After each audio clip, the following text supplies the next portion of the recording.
Hi, everyone. Hello, hello, hello, hello. Can everybody hear me okay?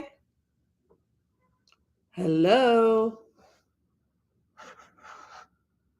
Just checking to see if the sound is okay. 1, 2, 3. Hi, Terry. Can you hear me okay? Hello, community. Let's cuddle. Good to see everybody. Yeah. So it is the 9th week, the week that everybody dreads. I don't know. Why do y'all dread the 9th week? Some of you who are getting certified to teach, tell me, why do y'all dread the 9th week? Should probably be the first week, but the truth is, if you taught this class the first week, nobody would show up for the second. Isn't that? I don't know. How's everybody doing tonight? Those of you who are getting your first certification, do you feel like things are starting to come together for you? You're starting to understand the system we're using, all that good stuff. This is open to the public because it is an ethics class, and regardless of what system you're using, if you're using HCRV or some other system as a reader, I think that you will find tonight's class really helpful, and it will address issues regarding ethics, morals for readers. And these can be applied to anyone, regardless of the type of reader that you are. And if you're going to be a professional reader, unfortunately, this conversation has to happen. It involves ethics, morals, etc. When taking money to become a professional reader. All right, sound good? This is going to be part of your open book exam next week. For the teachers here and the elders, people who've been doing this for a while, they can pat you on the back. It's not as painful as it sounds. Anybody have anything to ask or say before we start class today? Hi, Cardomancy. Good to see you here. Hi, Paula Schnell. Welcome. We've already said hi to Terry Soma. Melinda Ducher is in the house. Hi, Carrie G. Welcome. Hope you can join us. The beautiful Michelle Maibel is here. Always good to see her when she has the time to stop in. Julie Torado, thank you for moderating. You're appreciated. Hi, SV. Hi, Shirley. Barcase. B. Gray. Super Queen B. Awesome. So today we are talking about ethics and values when you decide that you want to become a professional reader, or if you're going to hire somebody who is going to be working as a reader or a remote viewer for you. Okay. And these are 10 to 11 subjects, probably more depending on how you break it down, that we have to cover in order to get certified. Basically, the feeling is that people who practice HCRV, we want to be ethically above board. And so by just following these 11 rules, it's going to really help you keep your business nice and clean and kosher. Okay, sound good? Okay, so rule number one, regardless of what the state and federal laws are, you always want to advertise your business as for entertainment purposes only, right? Can anyone want to share why we can only advertise for entertainment purposes only? I'm going to grab my high C, what do you call this stuff? My crystal light. This stuff is great and it is safe. The stuff in crystal light is actually quite safe. You can enjoy something fun to drink that's not expensive and it's not toxic in any way. It's just fun little food coloring, a little bit of vitamin C is in there, a little bit of a natural flavoring, and some sorbitol, which is a little bit of alcohol, sugar, low glycemic index. Uh, Probably doesn't upset your stomach unless you have a really bad stomach. And I have a very sensitive stomach, but I do fine on sorbitol. We're getting some really great answers to the first question. I'm going to go ahead and write these out because we're going to be, like I said, this is part of the your board exam next week, particularly for teachers. They'll want to write all this stuff down when you do your own teaching manual. So question number 1 regarding ethics is, why are we required to advertise as for entertainment purposes only? Sound like a good question? And we're getting some really great responses. And of course, it's first and foremost a legal liability. If you say to somebody, "I can bring your dead grandfather back to life," or something like that, if you give me $1 million, there's some crazy stuff going on out there. So we want to keep it above board, and we're only human. And as good as remote viewers can be, we fall on our faces all the time because nobody's 100% accurate. And so for that reason, we really caution people to trust themselves more than the reader. And it's really important to do that because at no time do we want to relinquish our power, have the individual relinquish their power to us. We never want to have power over a client. We are there to empower the client. And so by being humble and saying, "This is for entertainment purposes only, but if you ask me my opinion based on this remote," that's why you'll always hear me say that, even though I'll be like, "Steve Bannon," like whatever. If it's like, if the bells are ringing in a remote, like a couple of weeks ago, the card said, the remote was very specific. Example, Steve Bannon, that it was over for him. It was over for him. It was over for Mitch McConnell. It was over for Steve Meadows. Is it Meadows? How do you say first name? Is it Steve Meadows? Mark Meadows, excuse me. They all got the same cards. So as much as I was like, of course, that's the cards, right? You still have to humble yourself because you can read things wrong and you can get stuff wrong. And then if people are like, you don't want people putting all of their money into your investment, right? You want to be humble enough to where I could be wrong and make sure to let my clients know, hey, I could be wrong.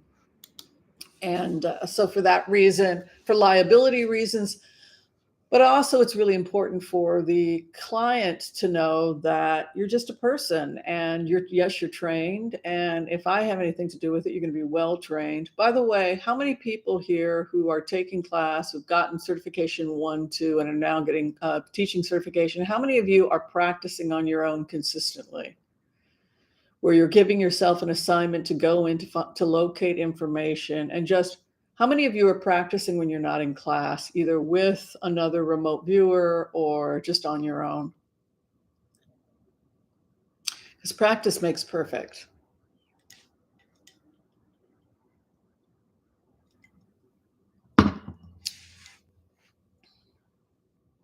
Anybody's getting curious and saying, wow, I really want to know what Harry and Meghan are up to. I think I'll go down and check to see if they're going to be doing any activism or something. Did you ever just get curious about a public figure or a particular situation and do the technique? Maybe use a fetish object or the long technique. Are people practicing when they're not in class? I guess that's my question.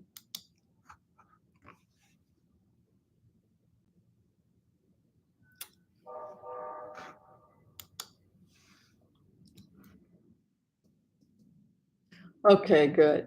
So, it's like a muscle. Like I said, we always teach it with class is always different. Sometimes I read something or I study something that I think is going to be relevant to the topic to always make it interesting, particularly for people who are auditing and they've come in and they've seen several classes, but they're not necessarily getting certified. I always try to add new things or new lectures that are covering the same topics just because I want to make it interesting for people that are hearing it over and over again. But the idea is that the more we practice, the better we become. I'm very nosy. I mean, when I first learned how to do this, it was like every night. Now I don't feel the need to do that as much. All right. The second issue has to do with concerns about equality and human rights. And that is that we basically pledge as people who are trained in HCRV to not discriminate against any client based on gender, sexual orientation, race, culture, religion.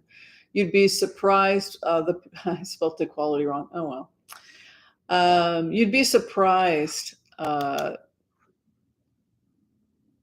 well, I'm just gonna let it go. You'd be surprised the people that come and see you. I mean, I've had clients who are psychiatrists. I've had that's a lot that particularly, and then I've also worked profiling for psychiatrists. But judges, lawyers, teachers, career criminals, pedophiles, everything, famous actors, unknown actors, writers, a lot of different people are going to come through your door, and your job is basically to be the advocate, right? We've talked about this. So your job is to advocate for your client. And so for that reason, we always want to make sure that we're checking in on ourselves. We all have prejudices. We all have assumptions. I mean, all the time I get people assuming all kinds of things about me on this channel. People thought that I was a wealthy white woman from I don't know where. It's like, are you sure? Have you been watching this channel? So we all have prejudices, and one of the great things about being an HCRV practitioner, a remote viewer, is that we always have to check in on ourselves. We always have to look at our own stuff, because the best way to be a good remote viewer is to be able to put your stuff aside and say, okay, that's my stuff. So just be aware of laws pertaining to counseling, discrimination laws. Discrimination can come in all kinds of packages. Discriminating because if somebody's overweight, because discriminating against someone because they have ill health is a very common discrimination. What do you think is the most common form of discrimination we see amongst readers? Anyone talk about that?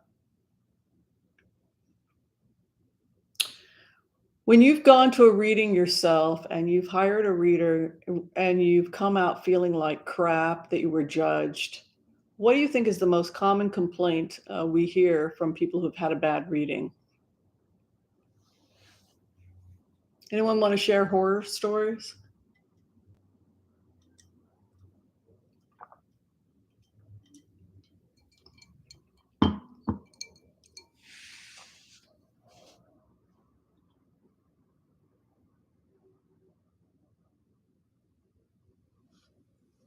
Very good. Very good, Andrea. Shaming, right?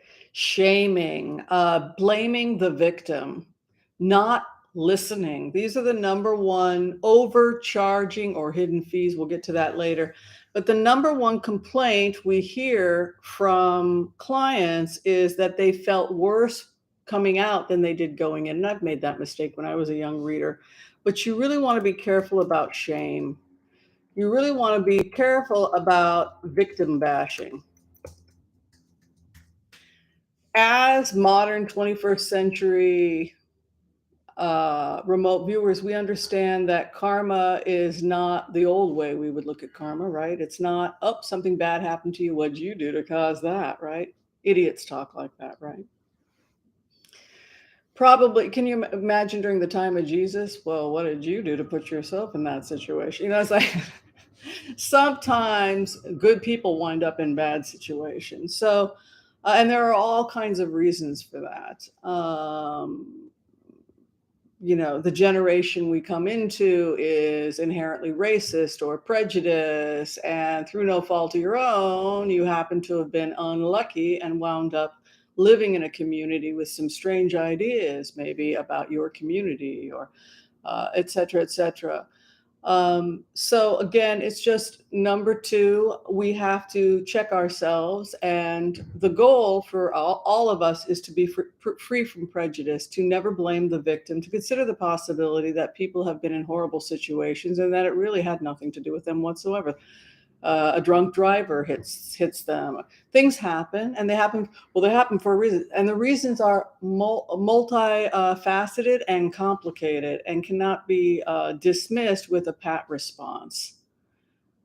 The drunk driver had their own history. They had an argument before. You're nothing but an extra in their movie, as far as they're concerned, right? So there's all kinds of reasons that things happen. We want to be very careful about not summing it up in simple terms, because you could, but you wouldn't be practicing this technique.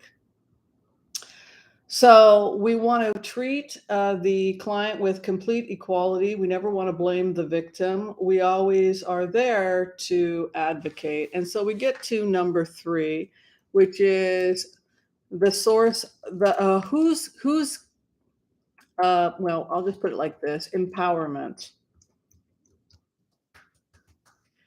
It's really important for you to understand why you're there. Can anyone tell me why you're there?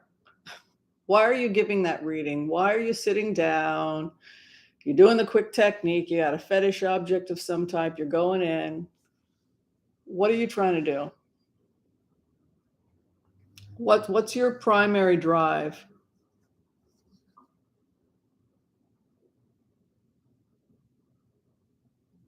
Yeah, I hate that crap, SV. Because number one, the reader didn't listen to you. He or she was not listening. They dismissed your emotions and instead became an advocate of somebody who had been abusive to you. So all of you got it right: to help, to gain information to the client, to entertain, to empower, to advocate, to access information that the client would not normally have access to. And you need your heightened sensory perceptions. Everyone has them. It's just not a look. I believe everybody who comes to me can learn how to do this, but everybody who comes to me has no interest in doing this. It's like, why would I go and learn it when I don't have time for this, Dr. Whimsy. I just need you to go in, just do your job. I've had clients just get rude with me too. It's like, well, why don't you take HCRV? I don't want to take it. I'm hiring you. So not everybody wants to do this, and that's okay too. Not everybody wants to be a reader, right? That's cool. That's why you come in. You come in to entertain, to empower, and to inform, right? Free of prejudice, never blaming the victim. You want them to have a good time. You always want, and here's the golden rule, you always want to be as honest as possible, but at the same time, you want to give empowering information so that the person who comes to see you feels better after they leave. That you want their shoulders squared, like, I can do this. I have tools now. I can do this. And you never want a client to be dependent on you. So if a client comes to you and says, well, should I be back next Tuesday? I tend to immediately go, oh.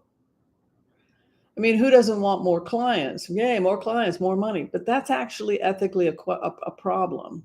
It would be better for you to focus on something else, attracting other clients, work in your garden, than milk a client to keep coming once a week. I really discourage that. I have some clients that will come in once a month, Well, a couple clients who have come in more often than once, it's usually because they've got a major deal, like a real estate deal or something like that, in which case, okay, I get it. There's big money, so they're coming more often. But for the most part, I think a quarterly reading is more than enough. Once a month, okay. But more than that, it's discouraged. You don't want someone to think that like I can't live without the reader. I can't make a decision without the reader. That's not what we're doing. We don't want to be on a power trip. Well, come to me, give me lots of money, and I will. That's not HCRV. It's okay. How can I empower you so that you have the tools so that you feel like you can go out and get some control over the situation that you currently don't feel like you have some control over, and then bless them, release them, and then next person. And when should I come back? You'll know when you need to come back. But a lot of the time, people are just fine, and you might not see them for a year, and that's cool. Trust me, if you did your job, they're going to tell 10 of their friends, and then 10 of their friends are going to tell 10 of their friends, and you're going to be just fine. Keep your business above board, ethically above board. Okay, so the next one has to do with privacy laws. Oh, wait a minute, there's some comments coming.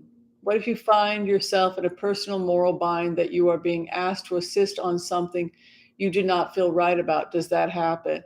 Yes, we're going to get into that. There are certain things that we cannot access information on. First off, we always ask permission from spirit. We do an impasse prayer. You can pick any kind of a prayer you want, but it should have certain elements to it. The impasse prayer, many people have adopted it, and many people have changed it to reflect their own spiritual beliefs. I had a client today who said the impasse prayer with me, but she was saying that I think she was more Wiccan. So instead of angel, she was going to the four directions, but it was the same thing, white light protection from the four directions. She created an impasse prayer that was more aligned with her values and her spirituality. And I think that's lovely. But the idea is that you first want to put yourself in a protection, and then you want to ask permission from spirit to go in. And you always want to be mindful of, how does this information impact or empower my client? So if your client just wants to know if so-and-so is having an affair, like gossip, empty gossip, I don't see how that's going to empower the client. If it's something about the client feels that somebody is having an affair and he's saying, "Oh no, dear, you know you're the only one for me." And she says, "That doesn't feel right." And then you go into the remote and you say, "Wow, it's looking like he's having an affair with his secretary, and they're at a hotel right now." This actually happened to me because I did the remote and I said, this is looking almost like his secretary, and they're having an affair in a hotel or something. The woman who had come in said, "Yes, I know. And I know the woman's name." And then she told me she had a gun in her purse and she was going to leave the reading, and then she was going to go and kill them all. So needless to say, this actually happened to me. And this was when I had only been reading for about 2-3 years. So relatively a new reader. And I remember thinking, whoa, I'm sitting here alone in my offices with a woman who's packing a loaded gun, who's extremely upset because her husband's having an affair with his secretary, and they've just gone to a cheap hotel. This is when I was in Seattle. This was when I was very young. This is like I was in community college. This is how long ago this was. But I remembered that my job was, okay, I got to empower this person. So somehow I went and I got this is back in the day when we had yellow books, right? And I opened it and I said, "Let's find you a really good divorce attorney." And I think we did some cards and we kind of steered her in that direction, because you don't want anyone to, you don't want to fuel that, right? So you always remember you're there to empower the other person. You're not there to gossip. You're not there to just get off on hurting somebody or giving someone information that potentially could be used as a weapon. How is this information going to empower and uplift this individual so that they can make positive changes in their lives? Because when you think about the Impasse Prayer, to make the best decisions we can for ourselves, our planet, the people we love, and even to help those we may have strife with. So the function is to help people make the best decisions, right? So is it going to help? Is the information ultimately going to help them make the best decisions for that individual? Yes, it was confirming that her husband was in fact having an affair, but it certainly wasn't telling her to go for it, go to the hotel right now. It was okay. This is not having her spend the rest of her life in prison or, whatever she had planned is not empowering her. It's just an emotional feeling. And in a couple of years, she'll think, oh, that guy was a jerk, and she'll be fine. She will come out of this. So you're going to see that too. You're going to see people that are in serious crisis, and always remember, how can I empower you? How can I empower you? How can I lift you up? How can I raise you up so that you can come out of this? What information can I get from spirit, and how can I say it in a way that my client can hear it so that they are lifted up and taken out of this current state? That is where my head is at. Cartomancy Mesquite writes, give them information for their use in making decisions. Exactly. Very good. And that's exactly right. Andrea Galvin had discussion today with folks around ethics today. A few who had abusive alcoholic family member, there was lots of judgment around kind of addiction person has and if they maintain sobriety. Well, that's stupid, since alcoholism is similar to chronic diseases like diabetes. It is a disease. And actually, we see more compliance with alcoholics than we do with people who have chronic prediabetes and have to control diet. So in many ways, people who struggle from the disease of alcoholism are more disciplined than many other people who struggle with chronic illness. So yeah, exactly, Andrea, excuse me. It's just a lot of people that aren't educated. We are educated. We try to educate people. We want people to be empowered. And so that's the motivation. Okay. And along with that, number three, has to do with privacy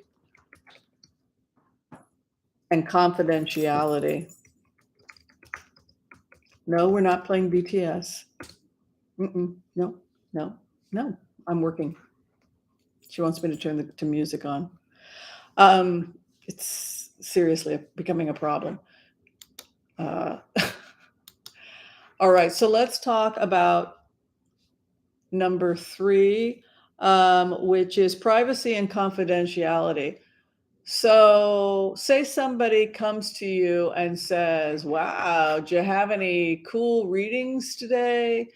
Who came to see you? What was their story? Ooh, I heard that famous newscaster was at your offices today. I heard he's gay. Ooh, tell me what you two talked about. That's sort of a situation.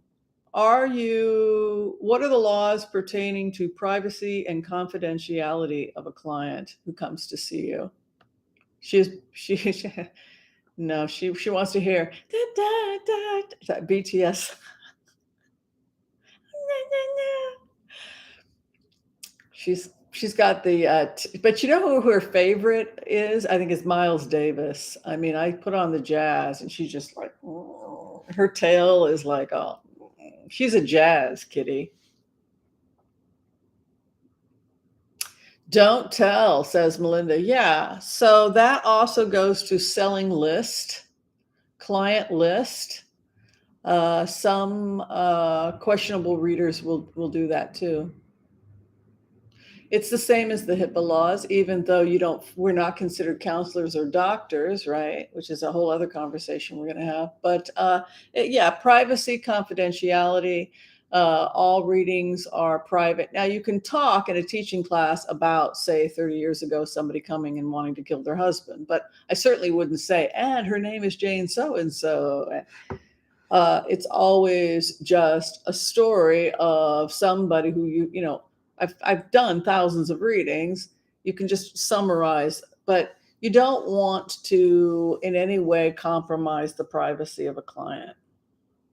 And that also includes sharing list. So if somebody wants to buy your customer list and start selling them Ouija boards or something like that, you don't do that. You don't hand over your list. There was a little bit of a confusion with Alignable. I didn't know Alignable did that. I started an Alignable account and I wanted to connect with other small business owners so that we could support each other particularly before the holidays. So I just put an invite out. So if you have a small business, if I want to endorse you, you endorse me, we help each other.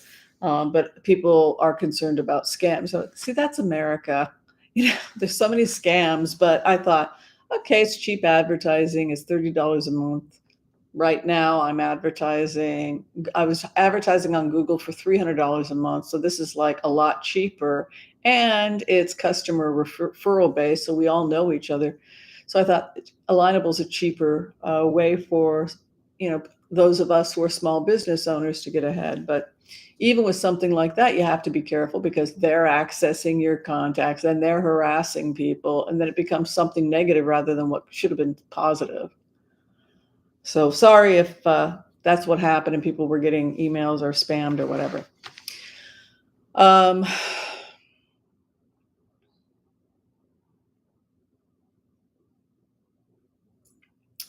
Okay. So, yeah, so just following similar to the HIPAA laws. So where are we? Are we in question number 3? Privacy and confidentiality. All right. The other one has to do with, is everybody okay?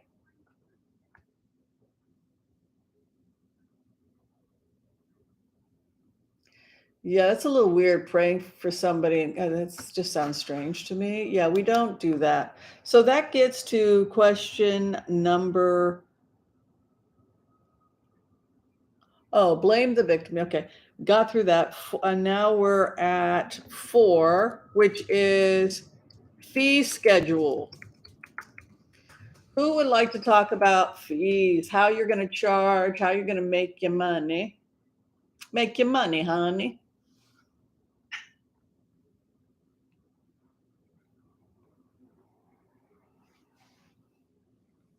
All right. How should you have your fee schedule? So everybody works things differently. I know Sheila from Celtic Tarot, when she was first starting out, building her clients, building her confidence, she would do trade because she felt comfortable with trade. Okay, I can do this, you can do that, and there would be these beautiful. She would get this beautiful art or something else, and she absolutely loved it. And then as she became more and more of a professional, now she's really a popular and great reader. I think you're going to have to pay a little more now to see her, right? Because she's got the training, she's got the experience, she's got the clients, but it's completely okay to, when you're first starting out, start with trade or not charge so much. And also to be humble and say, look, I'm just starting out. I just got certified, or et cetera, et cetera. But the main point is with fees is pay the appropriate amount. Don't overcharge. Like, don't charge. I wouldn't charge $1,000. I mean, I'm very happy with my studio apartment. I don't need to be rich, but at the same time, I totally get that people want to be financially comfortable. And if you're a good and ethical reader, there's nothing wrong with you being comfortable and being able to take care of yourself financially.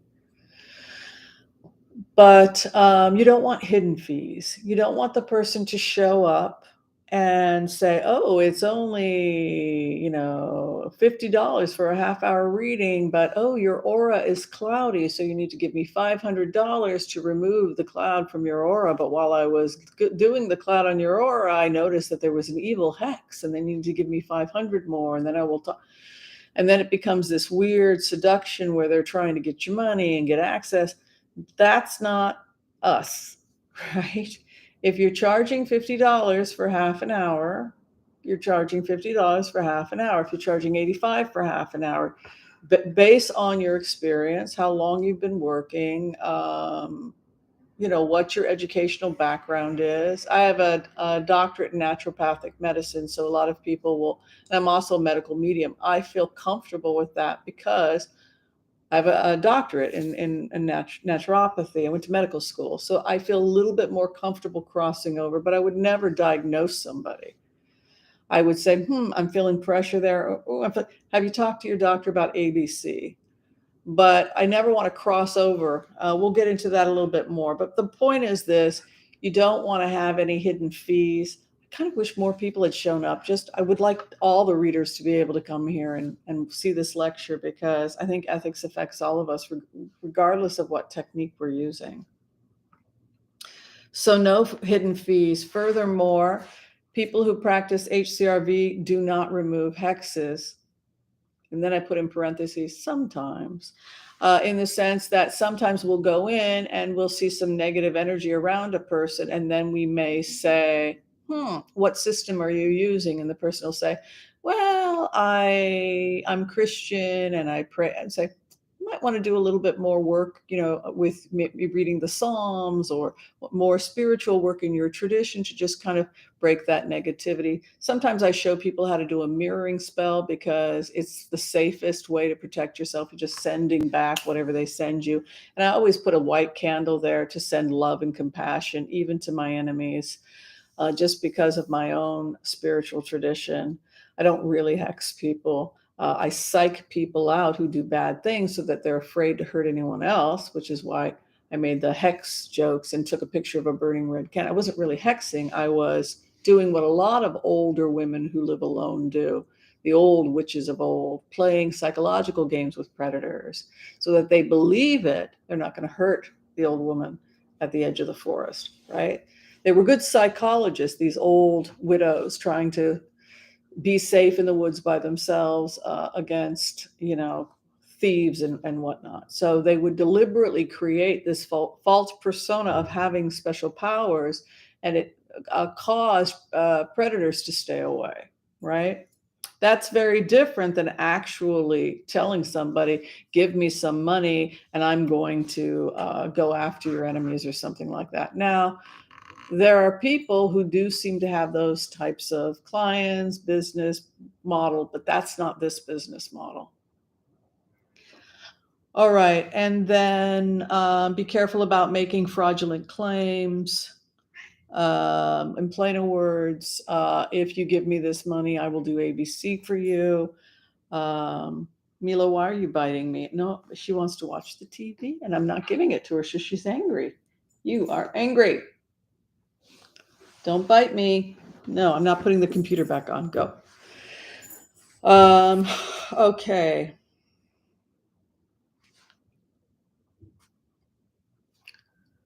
Number 5. How's everybody doing? You see why people get bored with this lecture? It's interesting though, right?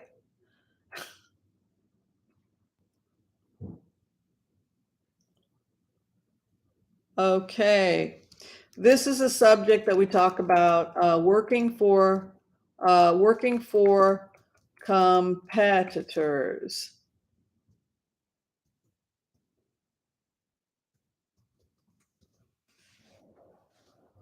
Um, okay, so it is a necessary lecture. I'm trying to make it fun. It's, where's my little comment? I thought I just wrote working for competitors, number 5. Did I do that? Yeah. No, there's the fee. I'll do it again. Number 5. Oh, there it is.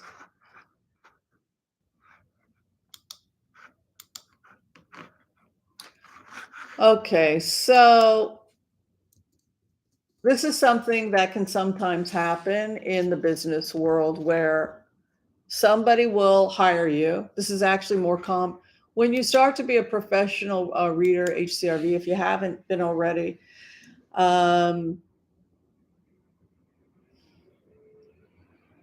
People are going to want you to spy, right? I mean, let's be honest with you. They want psychic spies, and that's cool because that's pretty much what you're training to be. You're training to be a psychic spy. Own it, right? You're a bloodhound, right? Psychic bloodhound. It's fine. But you're going to possibly find yourself as the years go by, particularly if you're working in a small community, some scary things can happen. I have some stories to tell. Working in a small town in upstate New York, everybody wanted to go to see the reader, right? Which meant that in a very short amount of time, I knew who was having an affair with the mayor, who was having an affair with the mayor's wife, who was having an affair with the vicar, who was stealing from the vicar, it got to be a situation where there was going to be overlap. Inevitably, somebody was going to come to me and say, I'm having an affair with Joe and I hate Joe's wife. And then Joe's wife, I think my husband's having an affair. Can you check? So you can imagine the difficult situation I found myself in this small town when Joe's wife would show up. Hi, Joe's wife. And Joe's mistress just left, wanting to know when Joe's wife is going to get it. So I often would find myself in this small town in some pretty weird situations, like, what do I do here? Do I have to advocate for Joe's wife, or do I have to advocate for the mistress? And then Joe came in. I had all three of them in at one point. It's like, holy hell. Then Joe brought his mom. So I had Joe's mom, Joe's mistress, Joe's wife. And I went to they had a community play. They all put on a musical. And my friend was playing the flute in the band for the musical, and it was that Broadway musical. They did their own community version, the 21st century. Still remember the music. Anyway, I went, and something like 20% of the audience had been a client, which is a pretty high percentage. And I was sitting there listening to the musical, and I'm having this nightmare like, oh my fucking God, I know too much information and I should not be in this town, because I really felt like it was a situation where I'm going to get killed. This is where the old lady at the end of the forest gets drug out and lit on fire, because the king cannot have you telling anyone he's impotent, right? Or whatever the story was, that was why they would get drug off. We got to get rid of the Whimsies of the world. Yeah, she's the real problem. The witch is the problem. No, your marriage is the problem, right? So you have to be really careful, particularly if you're in a small town. You might want to branch out, because I'm telling you, the overlap, it was really freaky. And I remember having the realization like, oh man, I gotta leave. But the ashram is here, and I'm also working as a chef for the ashram, and we got a lake on 85 acres. I don't want to leave the ashram. I like it here. I'm in upstate New York. I got vegetarian Ayurvedic food every day. It was a pretty damn good life. And then I had cash from readings. But I had to leave because it became just too like this, and everybody, oh, you don't want to be in that situation. So be very, very careful about competitors. And that also includes competitors in business. So, we give the joke about, if Campbell's Soup calls you and says, we need you to spy to find out if Progresso is stealing our mushroom soup recipe, and you go in and you access information that it's true, can you then go and take a job from Progresso spying on Campbell's Soup? So that would be an ethical issue of working against one another. This is officially a musical. Okay. A musical ensued. Yes. I must get out of here. I don't belong in upstate New York. They're going to kill me. Yes, I'm sure it was. Yes, I could have made a musical about it. I don't want to be the witch at the end of the forest, lit on fire. I'm leaving with my broomstick. Yes, we can make a wonderful musical about it. So be careful. Don't get yourself in trouble. Have healthy boundaries, and be careful about working for competitors. Also in divorce, the joke about taxes, lawyers, and psychics. What's the joke about taxes, lawyers, and psychics? I always tell this joke and everybody always forgets it, right? I don't do divorces, right? Taxes, lawyers, psychics. I don't do divorces. I do divorces, right? I do divorces. You do divorces. Divorces make up, a percentage of our work. But we aren't, but if you are, but the example would be I had a client. She wanted to know if her husband was having an affair, very common. We went in, we accessed information. It looked like he was having an affair. We gave her as much information as we could based on what we could see. But, you always want to humble yourself. I could be wrong, but this is basically what it looks like to me based on what I'm seeing here. But it's just for entertainment purposes. But this is basically what I see. So she went back and confronted her husband. It turned out to be true. And then her husband wanted to have a reading with me. Remember me talking about that last quarter? And how I didn't know how to say no, and I allowed him to come in, and then he wanted to manipulate me because he knew that his wife respected my opinion. Maybe he wanted a good deal on the divorce, and so he basically was manipulating me to go back to my client in her next reading and say, your husband's actually a really nice guy. Like, you really don't want to take him for all it's worth. I found myself in that situation. You don't want to be in that situation. So just remember, if you are doing a divorce, you can't have both clients. You have to pick. Unless they're there together and they're trying to work it out, which I've also done.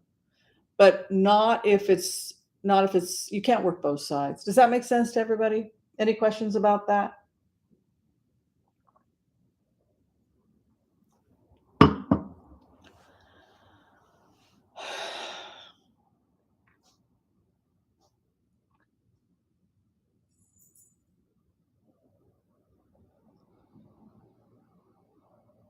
Right, Linda. But in Vegas, what happens in Vegas stays in Vegas. I mean, there's a lot of really great readers in Vegas, actually fantastic readers in Vegas. Friends of mine that are doing quite well there.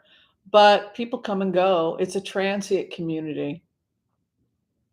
They're never going to see you again. They're going to get back. They're going to go back to Hoboken, and they're going to go back to whatever their life was. So, and you can give them their number. And it's not uncommon for readers in places like Vegas. Give all the tourists your number, and then they can always call you in Jersey or wherever they're from. But it's a much more transient community than, say,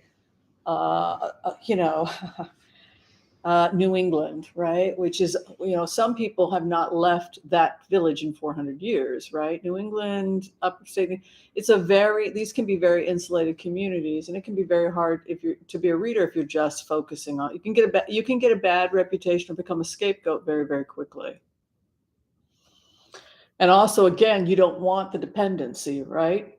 Well, I'm just a tarot, I'm just an entertainer. It's like, no, you're not, Dr. Whimsy. Yeah, you want to be careful about that. All right, so we talked about hidden fees. We talked about the fact that we don't remove hexes. You can't show somebody how to do a mirroring spell or something like that because the power is on them and they're the one. But you don't want to come in and say, well, I'll do the math, unless you happen to be a witch for hire and that's your business model. And those prices are, now there are witches for hire, and I think it's great. They really do the medicine, like the House of Voodoo. They do good, solid work.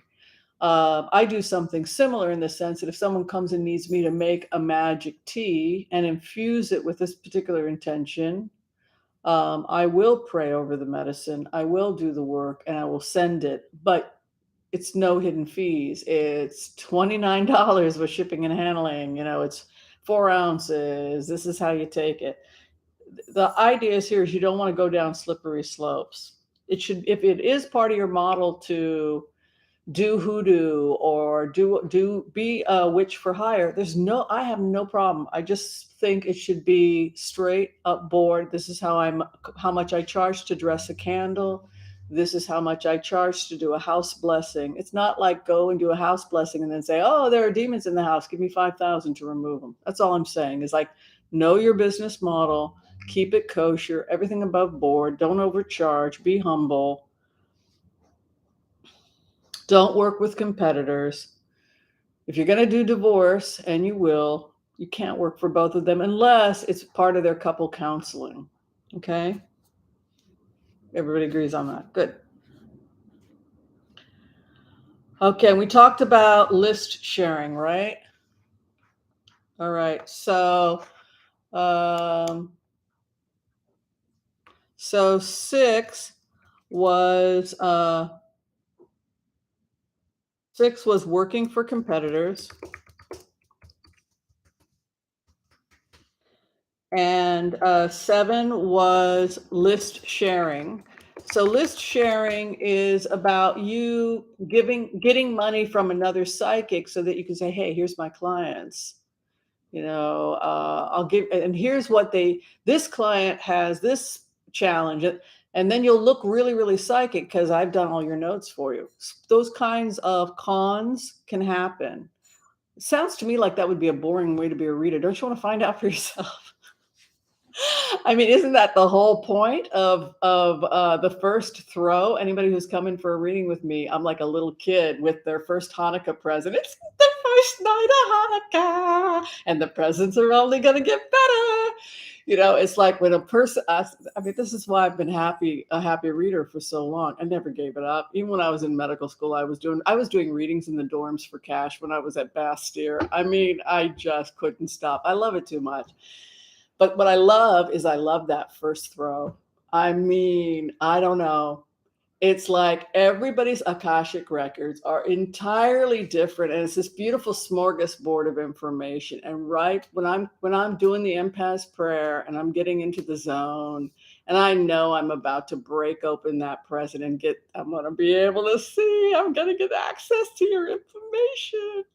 And we start digging. I think I'm more excited than my client. Oh, look, you got a suitor here. There was a man that was interested in you. And who's that? Oh, that's my ex. Yeah, but I think he's coming back. Yeah, he called. I mean, I love that stuff. I love when you're in the groove with a client and you're getting information. So why anybody would want to spoil that and get told ahead of time is beyond my comprehension. But list sharing, spreading information, or discussing a client, find out on your own using your own skills. If you're confused, it's okay. I'm very much a yenta. My ex-husband used to say that about me. He's like, when you talk with your friends, you become a real yenta. It's true. I'm a yenta. I mean, and so is Linda G.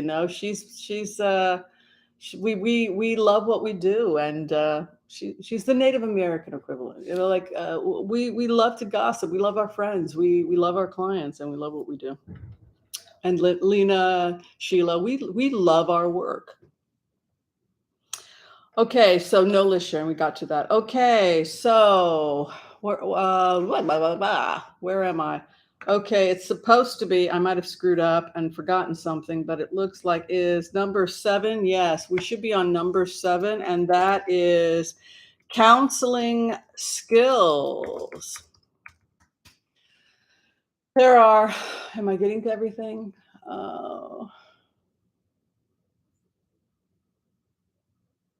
Okay. Oh, you're burned out? That can happen also. Avoid burnout. There's ways to avoid burnout. I've been at parties where the worst is corporate events. You'll get those events when you start advertising and connecting with catering, your services with catering companies, giving your card and your information to catering companies, to places that book entertainment, to any kind of entertainment venue, offering psychic readings, corporate events, those sorts of things.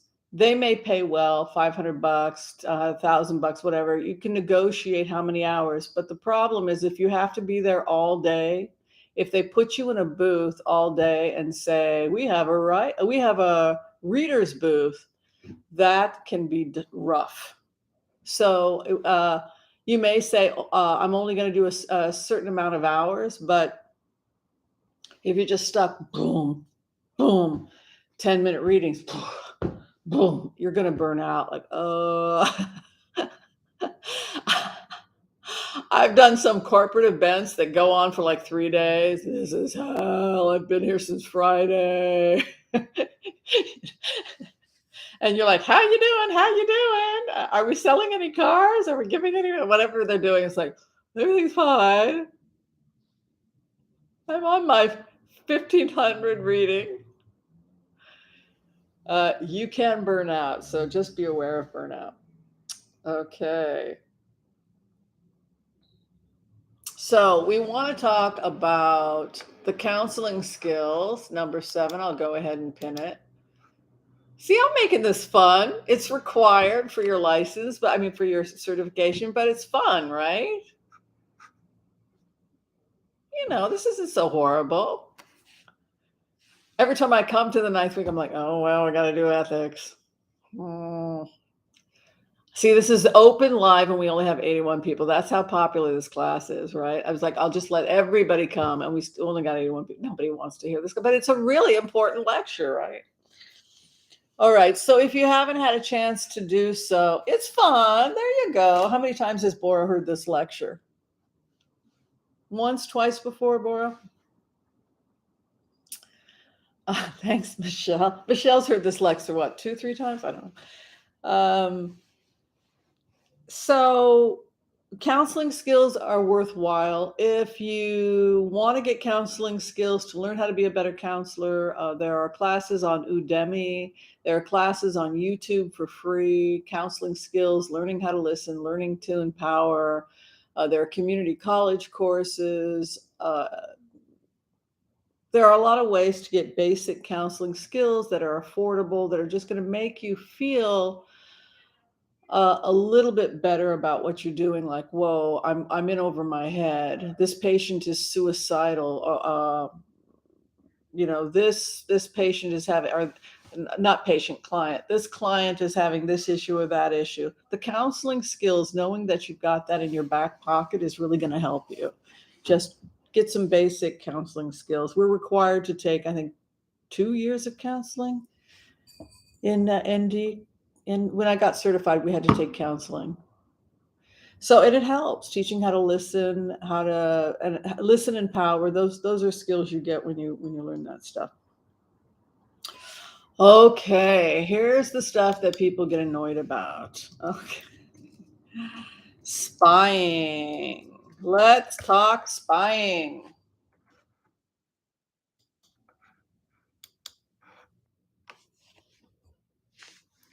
Is it okay to be a psychic spy? Someone hires you to be a spy. You're a trained remote viewer. You've had 3 quarters. You're certified now to teach. You've built a beautiful teaching pamphlet. You feel that you can teach and also live by based on the values of HCRV. So you know what you're doing. Can you be a spy?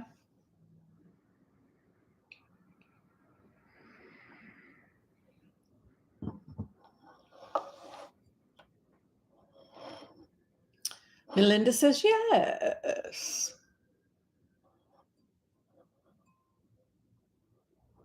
So when can you be a spy?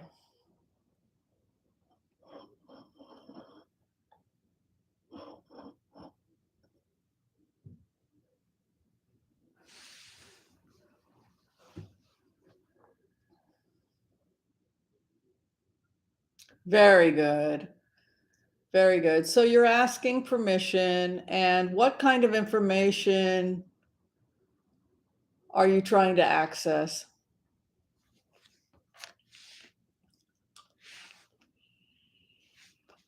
This is my fake cigarette. I take Peppermint oil. I love peppermint on my tongue, but I don't want to put carcinogens in my lungs or smoke marijuana or anything like that. Those days have come and gone.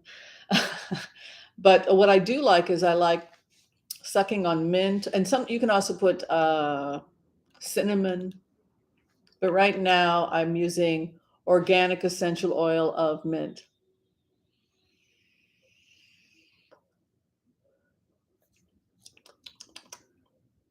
Also really good for my allergies. Opens up the bronchi.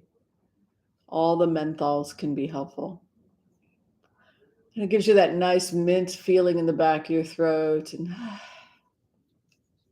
no smoke or anything. There's no electronic. It's just a soaked, they just take a soaked cotton ball. It's inside of it with essential oil. I think I should try other flavors like maybe sage.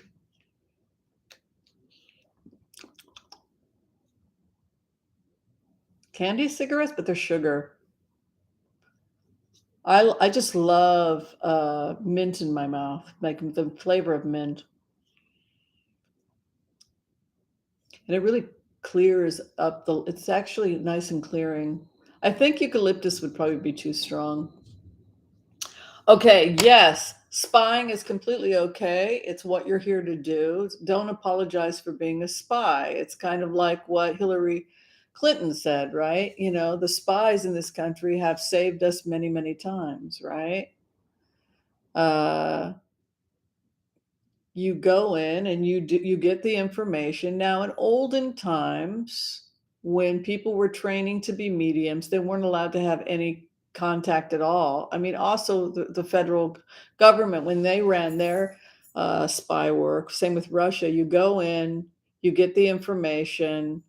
Maybe you'll get a basic packet to do a profile. You'll go in. So they say, we need you to go in, Whimsy, and take a look and see what Putin is up to. And we're going to give you some basic information, but we need you to do a profile.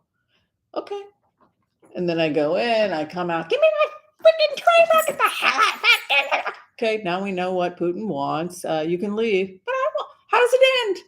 Can I have popcorn? Can I take a seat? Can I see if I got it right? No. You can't. It's none of your business. You did your job. Go home. But I want to see how that was the old days, right?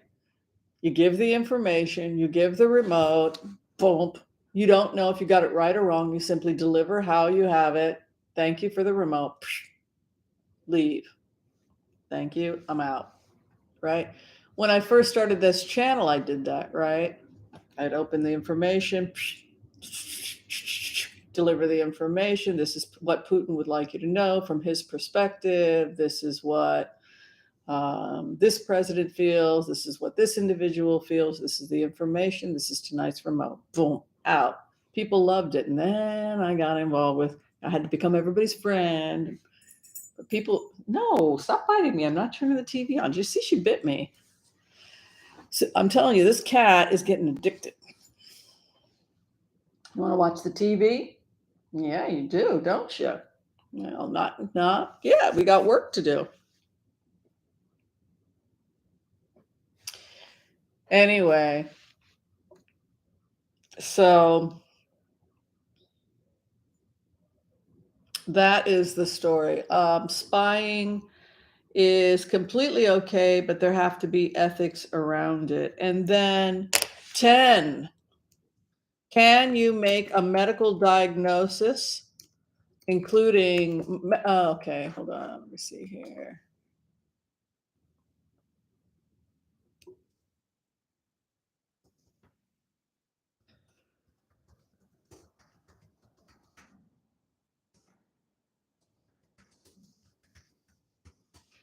Okay, next question, number 10. Can you give a medical diagnosis using remote viewing or using a fetish object? Are you allowed to give a medical diagnosis or predict when someone is going to die?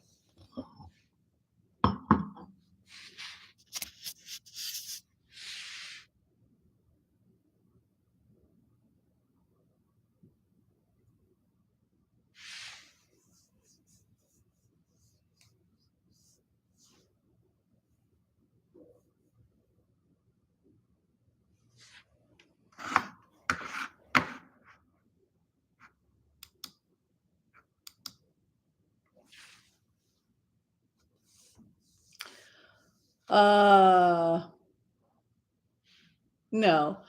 Sometimes somebody came in for a reading. No, somebody came in as a patient, and they also wanted to get some energy healing. And when I went into the field, I felt that first off, I did an intake. So the age of the patient, the weight loss, some of the symptoms of the patient, I thought this patient probably is a cancer patient. And then I did energy work on her, and I noticed that there was a mass near the right ovary and that it was hard. I was pretty sure this person has ovarian cancer. But I'm not going to go ahead and tell her that, even though at the time I was the doctor. And so instead, because I'm not an oncologist, I referred her, and she had ovarian cancer. But I gave her a very nice energetic medicine, gave her some nice things that could help her situation. But it wasn't my job to deliver the diagnosis. It was the job of the oncologist to deliver the diagnosis. And she contacted me, told me, and we were able to do some nice energy work, a nice diet. But she was not my patient because it was outside the scope of my training. It's okay to say this is outside the scope of my training. We don't diagnose medical conditions and we don't treat medical conditions. If somebody says, oh, give me a medical reading, you can say, yeah, your energy is low or something like that is one thing. But sometimes people will come on my channel and they'll say, well, give magnesium. And that may be great advice. And sometimes it's not great advice, but I have to delete it because random medical advice from people on YouTube is really not what we do here. So we don't diagnose. We don't make medical diagnosis. Now, if you're a medical intuitive, you may see stuck energy or start to see something you don't understand. You might say, you might want to have a doctor check on that. In the case of somebody like me who has some kind of medical background, I might say, do you mind if I run a CBC or refer you to ABC? But you have to be really careful. You don't want to go diagnosing anyone using this technique.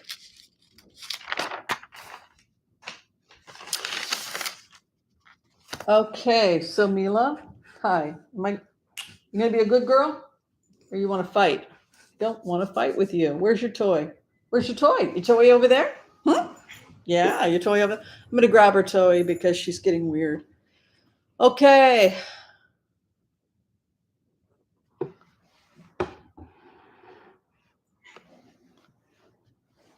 Okay. All right. I'll be back in a second. I'm going to go feed the cat. And then we have one more question to talk about. And that is stay humble. All right. So when can you think of situations where a reader refused to admit that they were wrong or refused to stay humble? I can get frustrated. I can get on a bandwagon and I can be wrong. But can you think of a time when you went to a reader where they lacked humility, where they refused to listen? That can be very dangerous because then it becomes a power struggle between you and the reader. And ultimately, you want the client to have the power, even if you feel like you're giving them the best information. I'll be back in a second. Just if you could discuss the 11th question, and then we're going to go into quick technique remotes. And I'll try and get you folks out of here by 7:30. Hold on. Come on, Mila, let's go. Okay. Okay, let's get you some.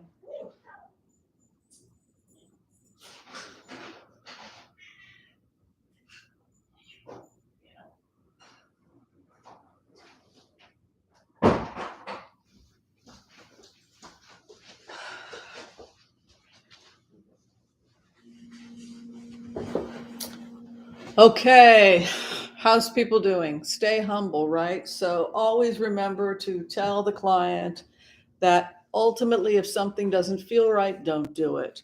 The power always remains, always, always, always with the client. We never, ever, ever want to disempower, dominate the client, right? We are there to advocate. So finally, stay humble. It's okay to be wrong sometimes. You will be wrong sometimes. And what makes it easy to get through when you do make a mistake is just say, I'm only human. I tried my best. When I went in and accessed the information, this is how it looked. Now, if I screwed up, I'd like to find out why I screwed up, how I screwed up, so that I can be better next time. But other than that, all you can do is stay humble and say, I screwed up, right? And let the client know that.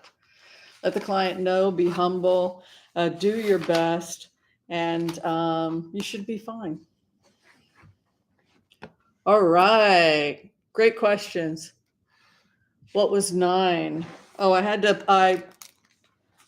to break them into different. Hold on.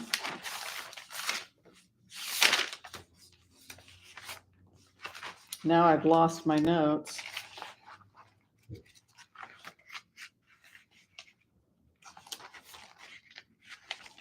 Oh, that's weird. Where'd my notes go? Oh, 7 list sharing, 8 counseling, 9 spying, 10 medical diagnosis and death predictions, 11 stay humble. You could be wrong, and make sure to let the client always know that, so that the client does not have irrational expectations of the reader, that we're not gods, we're not gurus. I'm not a freaking guru.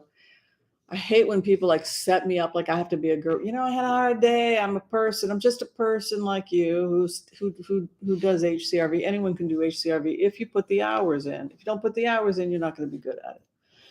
All right. Does anybody have any problems or challenges or issues with the ethics of this class? Anything that they would challenge or say, well, I don't want to do that. I want to do it this way. Or anybody having any challenges with that?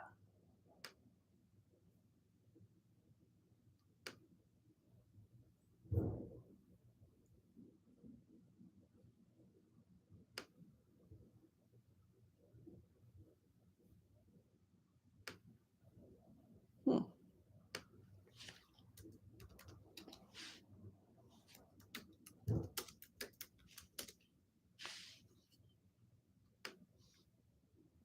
For entertainment purposes only.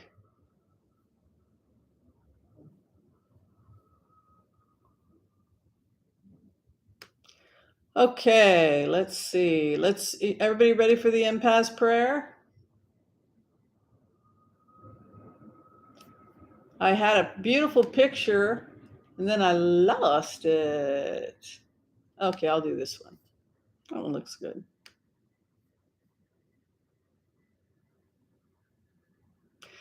All right, if you're going to be using a fetish object, that's cool. If you want to pull 4 cards, the main thing here is to let your intuition lead you. Let your intuition lead you. So you may not need any cards at all. God, I can't find that picture I wanted to show you guys. I had everything nice and organized, and then a couple of the pictures went missing. Okay. All right, I'll just do that one. Okay, we're ready? No questions or, these are just the 11 that I came up with based on other readers, based on what I've studied over the years, based on how I practice. If other people don't agree with it, or if they feel they want to teach this class differently, but the main thing is that if people ethically go and do something that's different than that, it's not how I taught it. I mean, that's basically how I would say it. It's not the way that I teach HCRV, but if that's the way it's not the way I teach HCRV. All right, let's do the Impasse Prayer. We're going to go in. I'm going to open up a target. And for those of you who would like to join us and audit this class, but you're not registered, we welcome you. What you're going to be doing is you're going to be taking a piece of paper.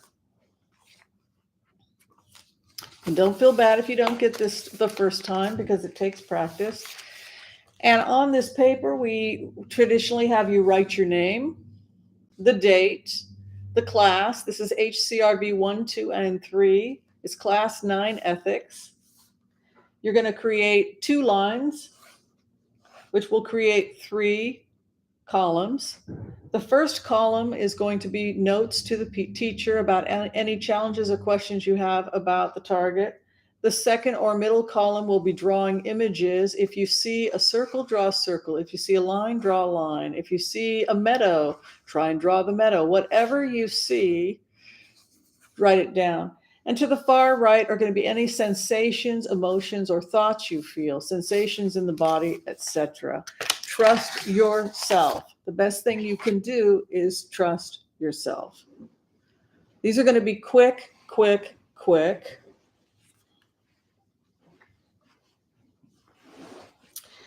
Are we ready? We'll do 2 today because we're running late. We always run late during this class, during the 9th week. Thanks. All right, so we're going to write the target down now. And the target number is T, period, 117654-390. Write it down. I'm going to go ahead and pin it. Again, the target number is T, 117654-390. Remember to pay special attention to your gut. You want to be feeling for a twitch or a tightening. When you have locked on the target, you should feel a tight sensation in the gut. And when you feel that, then it will become digested in your energetic body. And then you may see images as the digested information makes its way to the third eye. All right, so we want to go in, focus on your gut, focus on grounding, but we're going to start by taking a couple nice deep breaths, all right?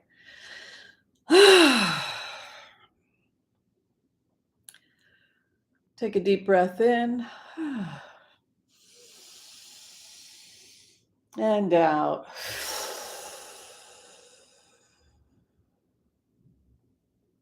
All the tension of the day go. Make sure you're in a safe place. Nobody's going to bother you. You can do your job. Another nice deep breath. Take a deep breath in and out.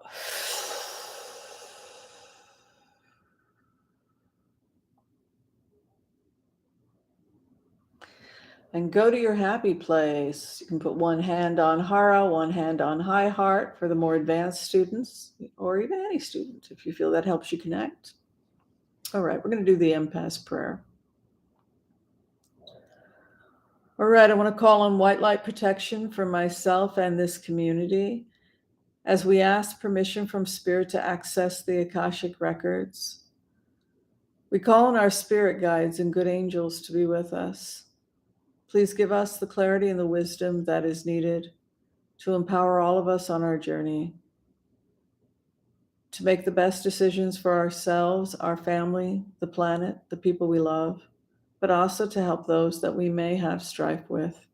And together collectively as a community, we say, Amen.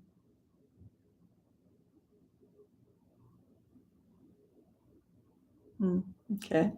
Last week I went in and somebody had a shock. One of their family members had been hit by a car. So she had come in like the day after, but her energy was there. And when that happens, it can really, it's kind of like you always want to check in on the group before you start to do a reading, just make sure everyone's okay. All right, so we just want to center ourselves.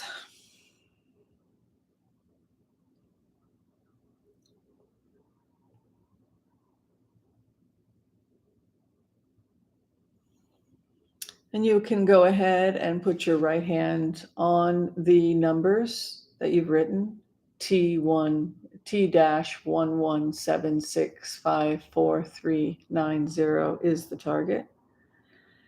And that's just going to link you, create an energetic stream between yourself and the target, sending acceptance, love, and compassion to the target. And then we just try to see if we get a response.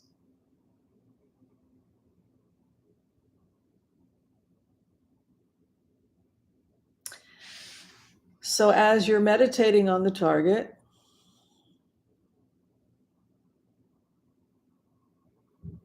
just want you to focus and see if you feel safe. Do you feel safe and relaxed as you abide one with the target? Be one with the target. Trust your gut. Not me, you. How do you feel when you are one with the target?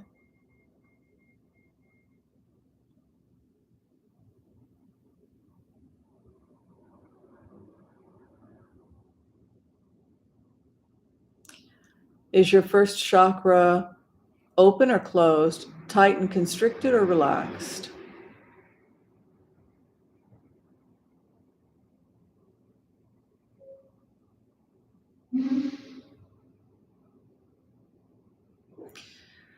What about the second chakra? Any tension in the lower abdominal area or relaxed?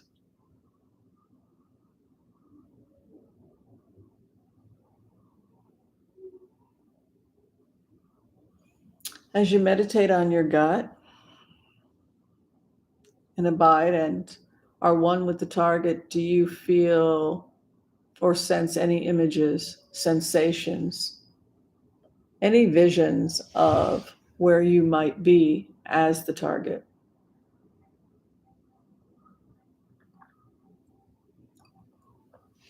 Do you feel warm or hot?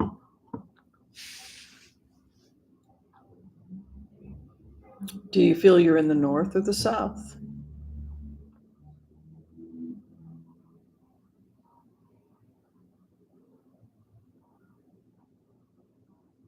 Are you inside or outside?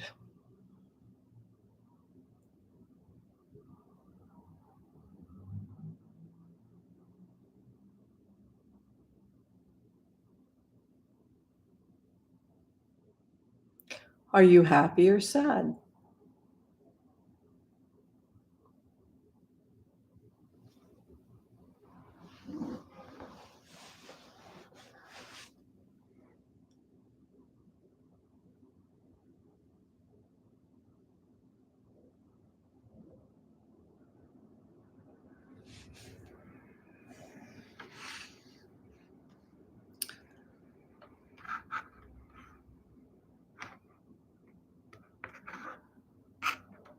Are you male or female?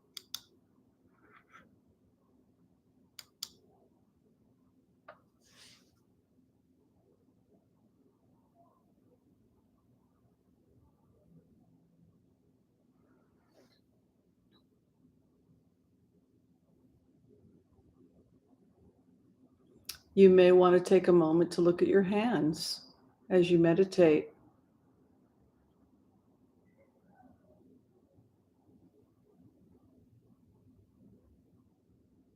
Are they the hands of a woman or the hands of a man?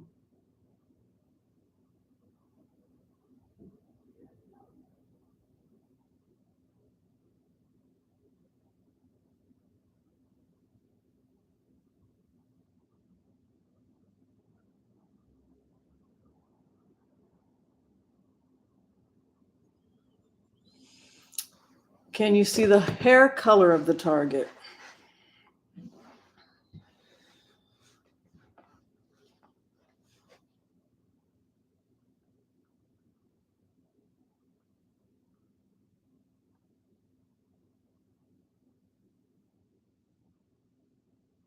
As you are one with the target, are you in a crowd or are you alone?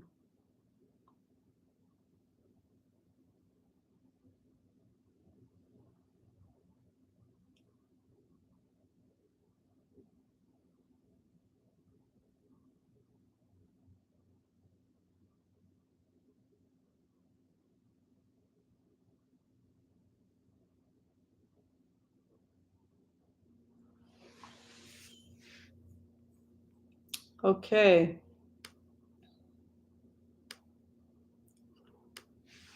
If you would use a few words to summarize what you feel is happening in this picture based on your emotions, I want you to write it down.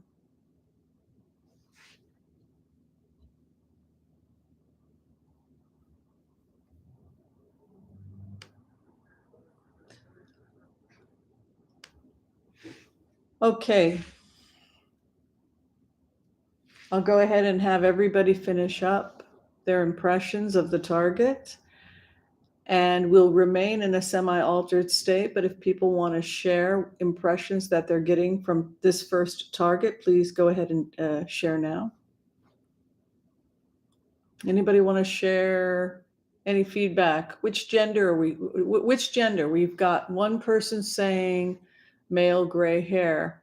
Mary is seeing the Pope and the Vatican. Mary, you're a new student, aren't you?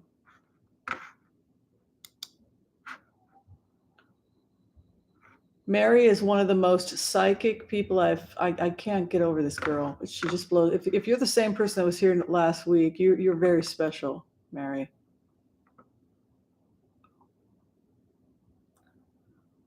Okay, so people are getting male. Any hair color? Some people are getting female. What hair color?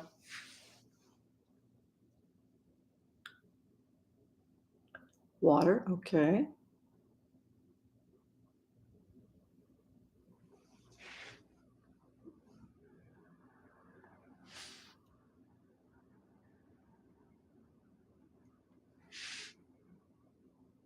Okay. Are you indoors or outdoors?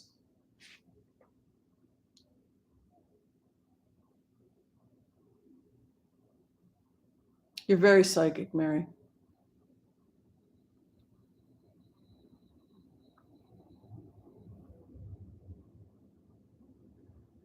Interesting. Oh, lovely, Tara. What color hair? Terry. Outdoors. Okay. Any feelings that were evoked when you meditated on the target and became one with the target?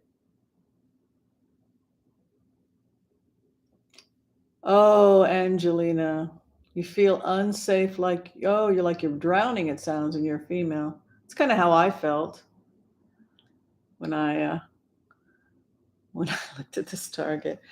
Okay, excellent job, Mary Hobbs. I'm going to go ahead and release the information on the target. The target was the wedding of Prince Rainier and Grace Kelly. They were both devout Catholic. It was a Catholic wedding. Quite religious, in fact. A lot of religious tradition. I think some archbishop or something did, in fact, marry them. Yeah, devout Catholic wedding. No divorce, right? You don't divorce in that tradition. But anyway, so that's a nice pin. It talks about the 10 hidden details about Grace Kelly's wedding. She was in love with someone else. It came out later, and actually had been with him like 2 weeks before the wedding or something. He wrote about it. And she did. She privately told people she felt like she was underwater. She couldn't get out of it. She wanted to get out of it, but she couldn't get out of it. Similar to Princess Diana. Then she went off. She died by going off a bridge, right? I mean, going off a ravine in a car. But yeah. So I believe the wedding was in 1956 to Prince Rainier of Monaco, and it was devout Catholic wedding. So Mary Hobbs again, bullseye, got the Pope. There's also pictures of her with her communion Bible in some of the pictures. Just really this old Catholic tradition of, that they were using a lot of those traditions. Um, yeah. What do you think about that? So I like people who talked about an explosion of love, feeling like she was underwater, unsafe, I can't breathe, I'm trying to catch my breath, I'm a woman. Very good job, Angelina. It's exactly the emotion she probably felt. Good job, Terry Soma, female with hair in a scarf. The veil, right? The female in the veil, the scarf that hangs, right? Very good. Excellent job, Mary Hobbs, seeing the Catholic imagery. She did have to quit her acting career, and she was quite a brilliant actor. And if she had been a male actor, it would have been absolutely unheard of, right? When you're that caliber of actor that she was, you see her work in Rear Window. I mean, she was a brilliant actor. The fact that she had to give up her career just because she married somebody seems utterly absurd today, doesn't it? Monaco is, I believe, near France, isn't it? Out in the is it in the Mediterranean? I believe it's in the Mediterranean. Somebody, yeah, the older man, gray and dark hair, was Prince Rainier. Good job with the. This is exactly what he looked like.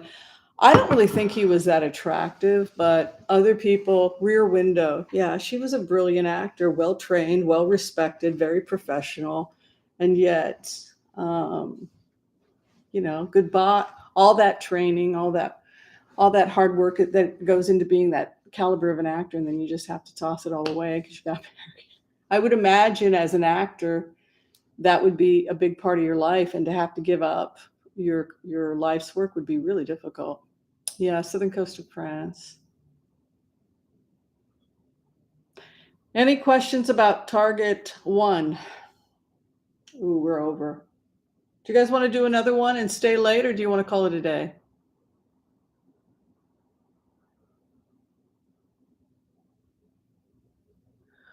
Well, I'm thinking Mary Hobbs because it was over the Catholic Church, over the Vatican. I mean, it was in a Catholic church.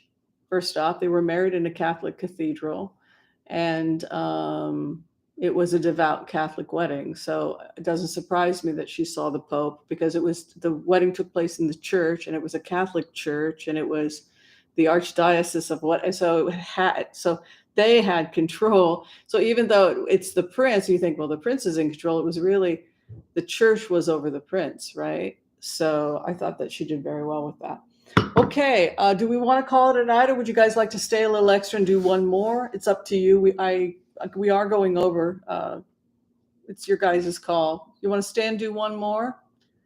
I think a lot of you come here mostly for the practice. Particularly those of you who you don't have to get certified. You can just hang with us and talk ethics, values, fun stories, and just practice, man. Practice, like Carnegie Hall, right? You got to just practice. I get a lot from this too. I'm terrible at blind. I'm not good at this either, like nobody is. You just got to keep practicing. Okay, we have one more. This one's going to be fun.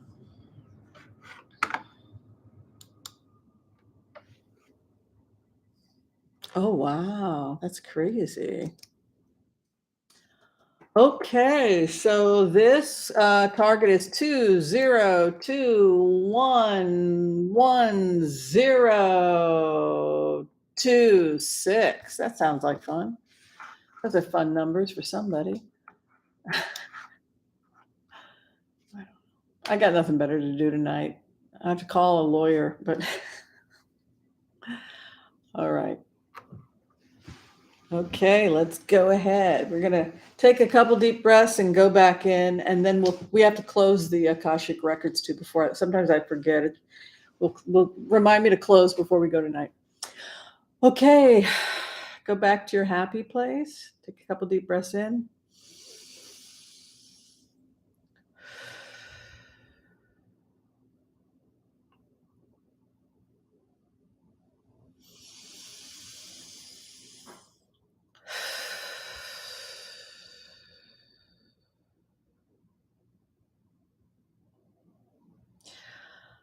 Okay, you can go ahead and connect with your gut, high heart if you need to.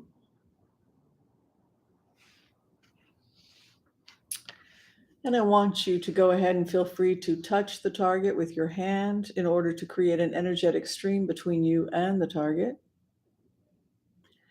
And as you send unconditional love and empathy to the target,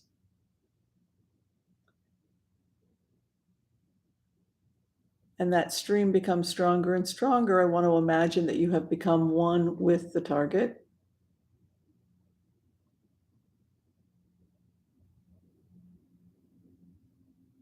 So that for all intents and purposes, you and the target are one.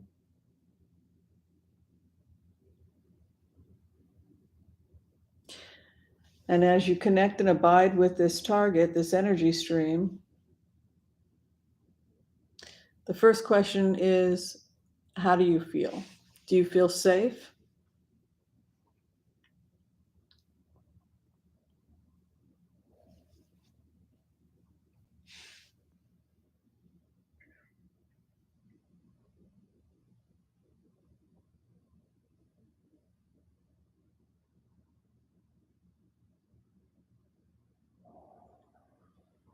Is your first chakra open or closed?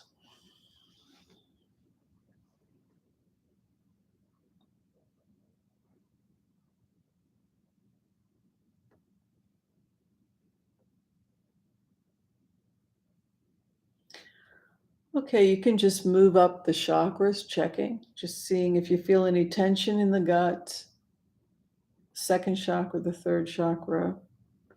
As you're connecting with the target, you may also see images.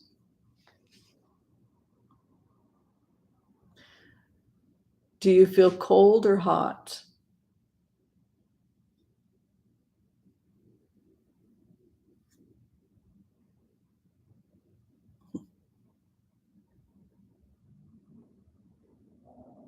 Do you feel you're in the north or the south?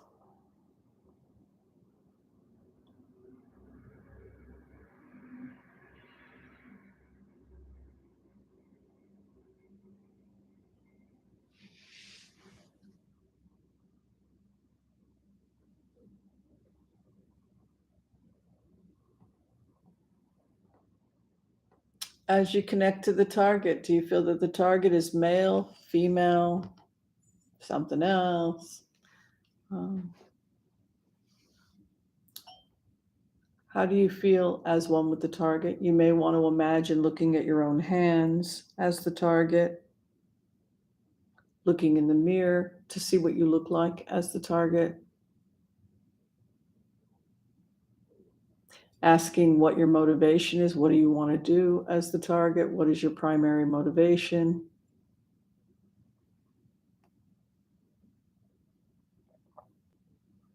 Male or female, old or young.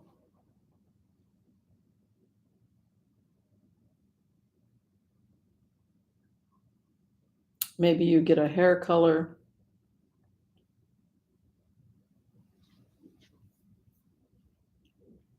You may feel a desire to do something.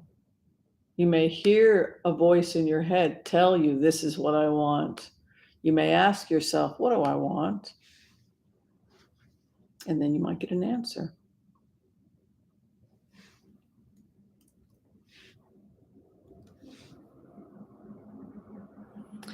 When you're ready, the target has been unveiled.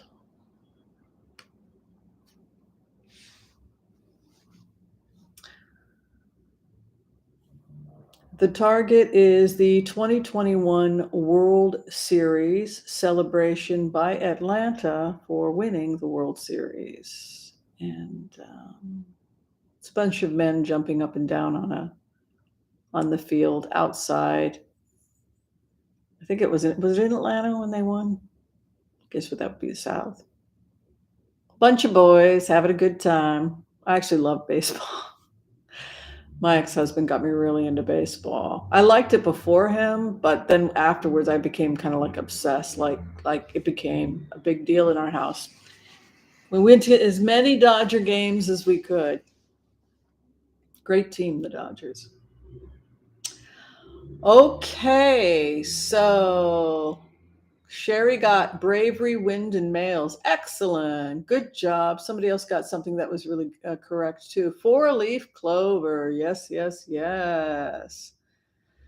Carry that 4-leaf clover, particularly in Boston, like superstition, absolutely. Bravery. And I like that. Anybody else want to share any of their images that they had about the Target, the World Series 2021? Atlanta Braves.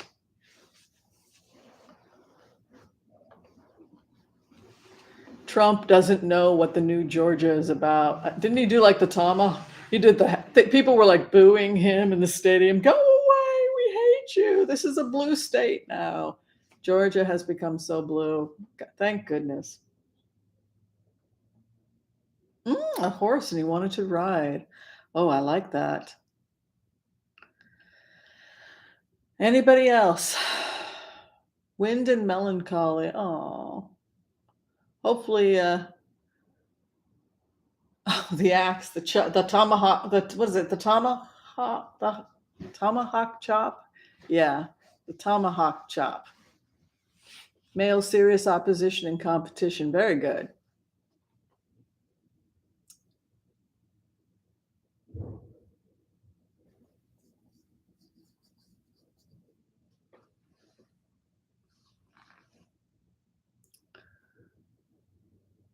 It was the Braves. Yeah. Bravery wind. Oh yeah, the Braves. Very funny. Yes. Happy, healthy sacral chakra. Yeah, they were feeling pretty darn good. Saw an Indian, yes. Got a horse. And Shirley Temple as a child dancing, giddy, happy, celebrating. Yeah. They do look like kids. Yeah, very good. Oh, the Giants. Well, even though the Giants are, condemned by all that is holy, I will say, no, I'm just kidding. The rivalry between, my ex-husband told me all about the rivalry between the Giants and the Dodgers. It's quite gruesome, actually. Yes.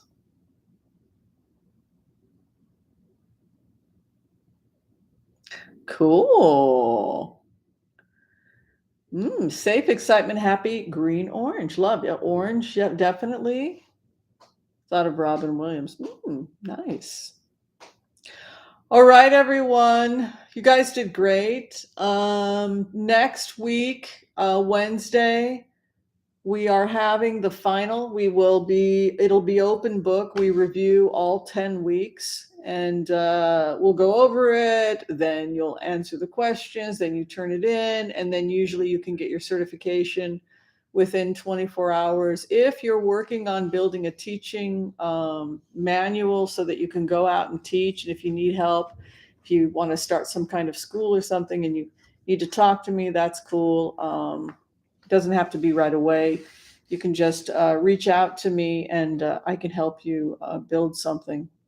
Hopefully we can create some cohesiveness with the manual so that people don't get so frustrated for next quarter. It would be great if whoever is getting teaching certification, if you could help build the manual for next quarter, that would be awesome.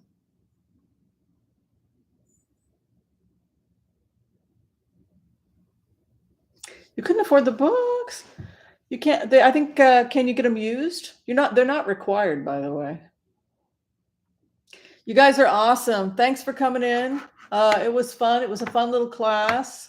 And yeah, so I'll see you next week for the final. Good job, everybody. And yeah, have a great rest of the evening. Okay. Night, everyone. Good job. Thank you. Thank you, Terry. Thank you, Linda.